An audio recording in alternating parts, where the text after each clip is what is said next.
Hey everybody, John the Other here. Obviously. Now, I'm going to talk about a couple of different things which seem to be at first unrelated. The Confederate flag, the banning of that symbol in public places, or at least in government-owned property, and the right of a person to own what they say, the right of an author to determine what they actually mean when they write something, to write an article, as I often do, or a book, and then be able to say, well, I wrote that, I will tell you what I mean. Like, I own the intention of that writing, not you, the reader. Well, you can certainly read it, but you don't have authority over what the intention of the piece of writing or the statement or a work of art or a produced symbol. The person who produces the symbol, that produced a piece of writing, has ownership or authority over what is the intention of that thing. That's a view that I think most people will understand.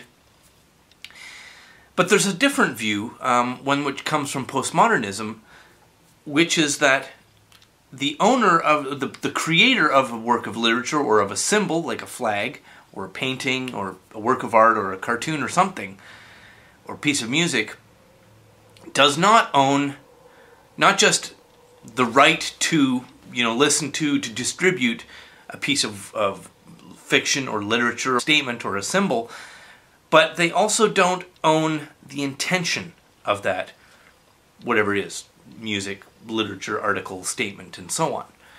And that's a point of view that I don't share, although I recognize that it is increasingly popular.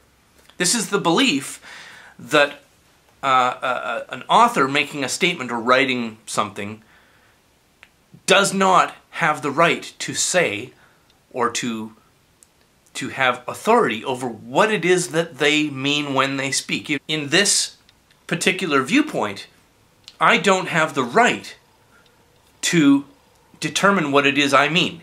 It is the right of other people, of an audience, of the wider public, of the mob, to tell me what I mean when I'm very careful about what I say. If I want to express an opinion, if I want to convey an idea that I've had. In this particular viewpoint, it is the audience or the wider public who has the authority to tell me what I mean, or to tell some author or the producer of a piece of music or a painter of a painting. And the reason that this is relevant with the Confederate flag, which has recently been banned in the United States to be flown or displayed in public places, is that the Confederate flag means a lot of different things to a lot of different people. Now, I'm aware of two main groups, and I'll list a third, being me. For one group of people, this flag very clearly represents a view of their own culture, being white or descended from northern light-skinned Europeans, that they believe themselves to be sort of the principal people and that they are important and other people are not. It's a sort of a racist viewpoint, and it's kind of simplistic to just make it black versus white, but we're going to have to do that just for simplicity of conveying the idea. Yes, I recognize that for a substantial number of people that flag is a symbol of their racist view towards non-whites, being themselves white.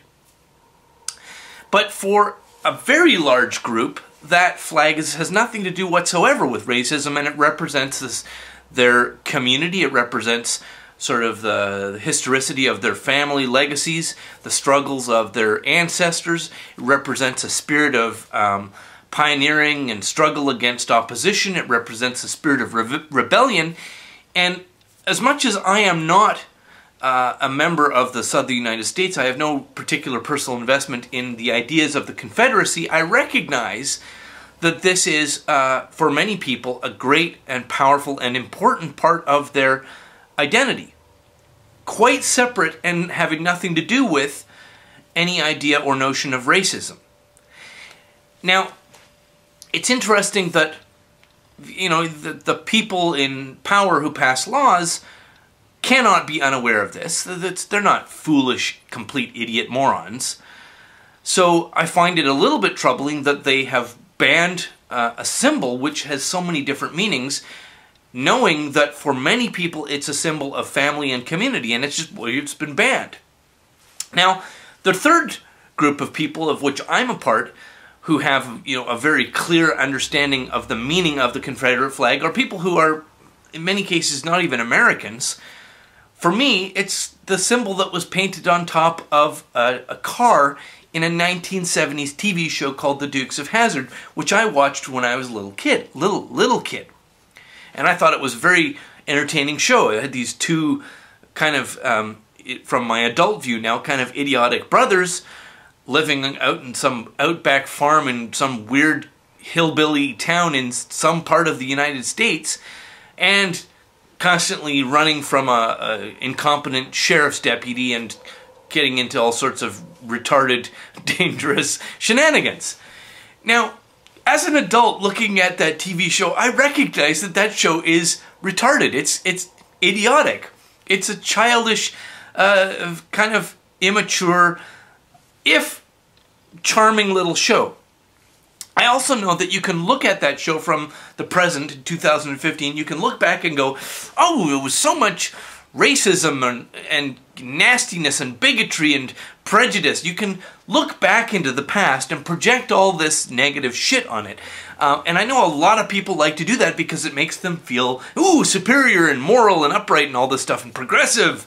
My view is that even if you can find stuff like that in that show, and I think you have to pretty much struggle to do that, why would you? Why would you want to take something out of the past that has, quite innocent and quite an entertaining, innocent message? It was kind of a pleasant thing. It was goofy, yeah, sure. It was kind of naive. Why would you then put this sinister flavor of racial bigotry on something that you enjoyed innocently as a youngster? I think that's making the world a worse place, not a better one. So, three groups. One group for whom the flag is clearly racist, another for whom it's a symbol of their tradition and family and a lot of positive stuff, community, and spirit of rebellion, and then, of course, probably another really big group, of which I'm a part, that the show is that the flag is just a representation of a kind of a quaint 1970s goofy TV show. So, when we talk about the banning of this flag, what we have a lot of commentators recognizing that the flag is for many people a symbol of community and family and struggle of their ancestors and stuff, and then in the same breath saying, and I know it's nothing to do with racism for those people, but when they fly it, it's still racist. That's a really puzzling statement. And, like, what do you mean? If you recognize that for people that this flag isn't racist, that it's a bunch of other stuff that's very important to them and positive, and then you're gonna, while you recognize that that's what it means to them, tell the world that their flying of that flag is racism, you're going to attribute this very dark, very sinister intention that you have already recognized that they don't have. That is really weird. And this is where we come into postmodernism. This is the attribution of intention in opposition to the author of a statement. And I think one of the consequences of this postmodernist attribution of malice onto people for many of whom this was just a symbol of very positive family and community, and admitting that there are people for whom this was a symbol of racism or racial supremacy, if you prefer, that by banning it and by denouncing all interpretations of the flag and just saying, no matter what your interpretation, I'm going to tell you that your meaning is a racist meaning, even if I already have admitted that your meaning wasn't. I'm going to then put racism on your statement. And we're going to ban it. We're going to silence that. The consequence of that, I think, is that you've taken what might have been a very negative symbol and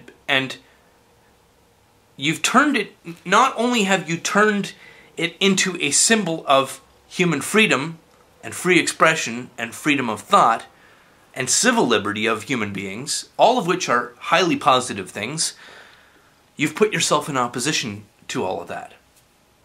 That's how dumb banning that fucking flag was.